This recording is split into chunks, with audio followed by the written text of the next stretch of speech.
ALP CBT 2 वाले बच्चों के बहुत ज़्यादा डाउट है यहाँ से आगे कि भाई सेफ स्कोर क्या रखें अपना, क्या सोच के चले, क्या मान के चले, क्योंकि अभी अपने हाथ में सब कुछ है। 15 दिन का रिवीजन आपका है और आप चाहो तो जो स्कोर रखना चाहो आप रख सकते हो, और क्योंकि स्कोर के अकॉर्डिंग ही मेहनत होती है। कट ऑफ किस तरह से बनती है, पार्ट ए पार्ट बी, बिल्कुल डाउट क्लियर कर दूंगा अभी। प्रीवियस ईयर की कट ऑफ का लगभग क्या अंदाजा है, और 15 दिन फुल रिवीजन के बारे में सीधी सीधी बातचीत करेंगे। सबसे पहले तो आपको मालूम है कि 2 बजे साइंस की क्लास और सुबह को 9:30 बजे मैथ की क्लास लाइव होती है। मैथ का मैं प्रैक्टिस सेट करा रहा हूँ, बिल्कुल हूबहू क्वेश्चन आपको सीधे सीधे एग्जाम में देखने को मिलेंगे, और मैं कॉन्सेप्ट भी रिवाइज करवा रहा हूँ, प्लस साइंस आपकी कॉन्सेप्ट के अकॉर्डिंग ही चल रही है, तो आप लोग लाइव आके अपना रिवीजन कर सकते हो। और जितने फीटर वाले बच्चे हैं, फीटर वालों के लिए मैंने टेलीग्राम पे आपको पीडीएफ डलवा दिया, आप चाहो तो वहां से रिवीजन कर सकते हो। पिनाका अकेडमी ऑफिशियल टेलीग्राम पे आपको पीडीएफ मैंने डलवा दी है, ठीक है। अगर मैं आगे आऊं तो आगे हम लोग बात करते हैं कि भाई ALP CBT 2 की कट ऑफ किस तरह से बनती है। तो मुद्दा यह कि पार्ट ए पार्ट बी, आपको पता है CBT 2 2 पार्ट में होने वाला है, पार्ट ए और पार्ट बी। छोटे छोटे डाउट है, मैं सब पे बात करूंगा। देखो पार्ट ए सबसे बड़ा डाउट है कि नॉर्मलाइजेशन होगा या नहीं होगा। देखो आपका अगर एक से ज्यादा शिफ्ट में पेपर होता है, या पेपर ऐसा मान चलो कि एक पेपर से ज्यादा पेपर बनते हैं आपके, तो नॉर्मलाइजेशन होगा। अगर एक ही शिफ्ट में पेपर हो जाता है तो नॉर्मलाइजेशन नहीं होगा, चाहे वो पार्ट ए हो चाहे वो पार्ट बी हो। बहुत सारे बच्चों का कि पार्ट बी में नॉर्मलाइजेशन है या नहीं है, बिल्कुल होगा। अगर पेपर आपका जैसे फीटर है, इलेक्ट्रीशियन, अगर वो पेपर 2 शिफ्टों में हुआ, वरना ऐसे कर सकते हैं कि अगर शिफ्ट वाइज पेपर हुआ तो शिफ्ट 1 में सारे फीटर वाले बच्चों को करा दे, शिफ्ट 2 में आपका वो लगभग ये सारे बच्चों को करा दे इलेक्ट्रीशियन वालों का, मतलब इस तरह से करेंगे, एक ही पेपर बनाएंगे। अगर एक पेपर बनता है तो आपको 27 नंबर लाने पड़ेंगे, अगर 2 पेपर बनते हैं तो आपका फिर नंबर देखे जाएंगे कितने बढ़े हैं कितने घटे हैं, उसके अकॉर्डिंग आपका चलेगा, ठीक है। और ऐसे केस में जब भी नॉर्मलाइजेशन होता है वो अंकों को बढ़ाता है, वो घटाता नहीं है, ठीक है। उसमें ज्यादा टेंशन लेने की जरूरत आपको है नहीं।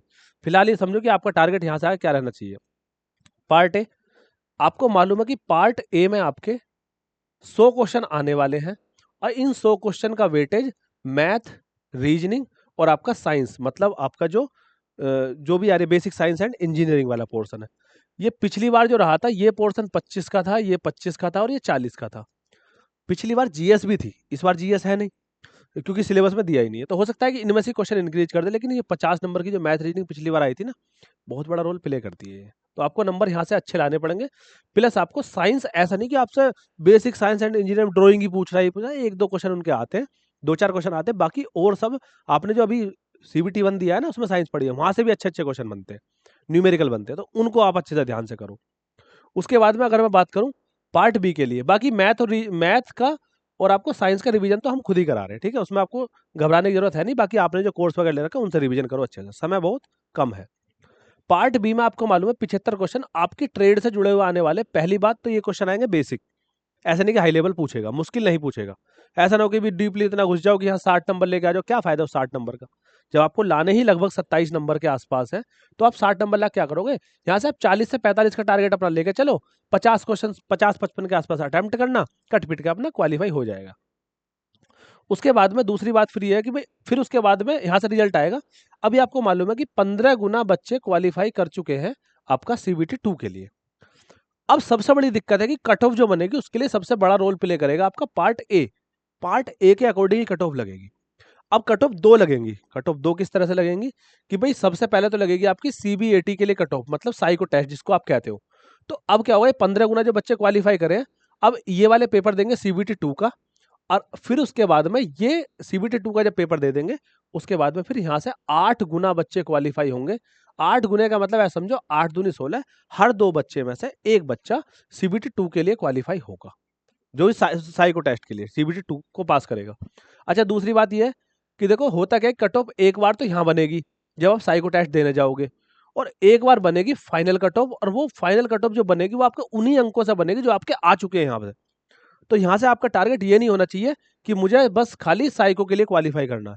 मैंने पिछली बार देखा था, आप ऐसा छोटा सा एग्जांपल मैं आपको पिछली बार से बताता हूँ कि देखो ऐसा मानो कि जैसे 58 लगभग 58.5 के आसपास कट ऑफ गई थी प्रयागराज जोन की, जिसमें मैं था।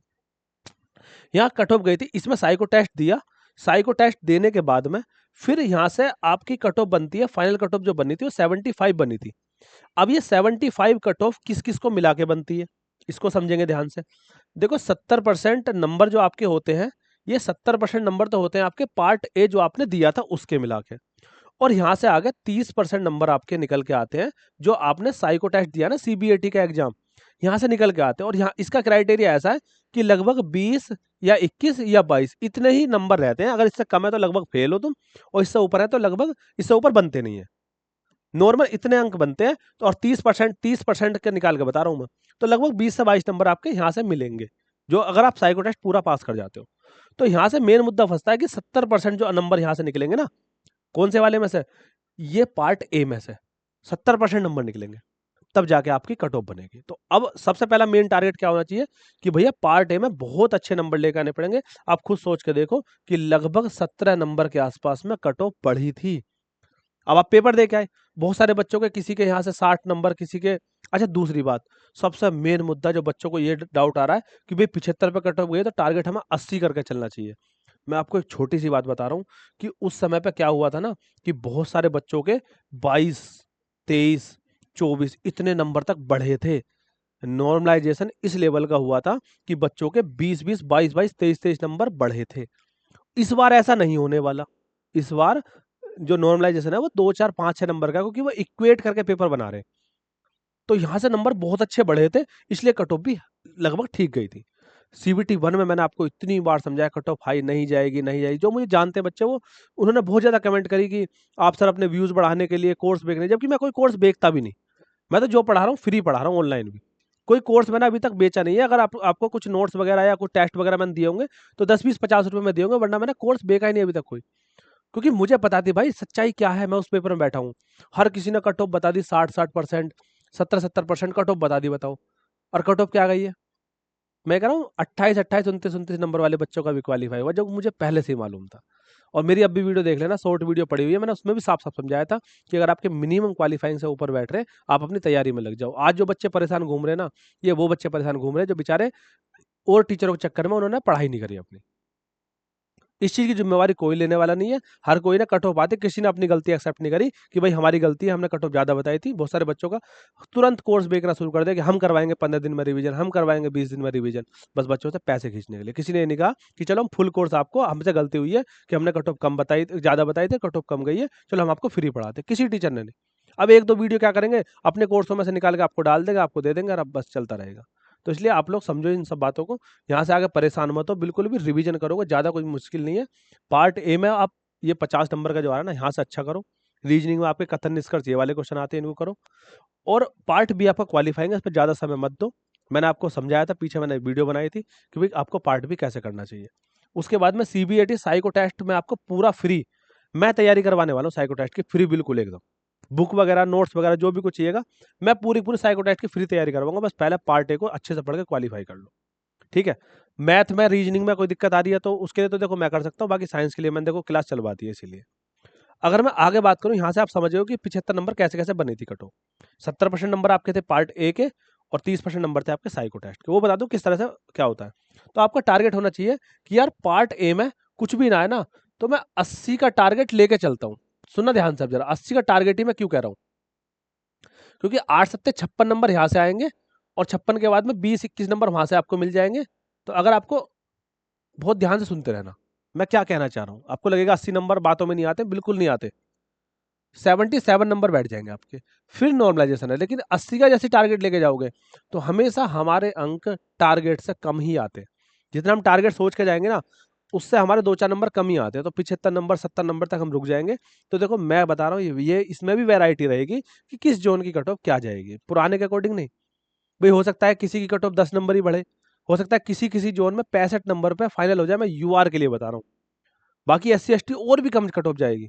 65-60 पे भी क्वालीफाई हो जाएगा एएलपी में, और कहीं-कहीं पे हो सकता है कि कट ऑफ भाई मेरे 75-80 नंबर लाने वाला ही बच्चा क्वालीफाई कर पाए। ये इसको आपको टारगेट शुरू से ही बना के चलना पड़ेगा।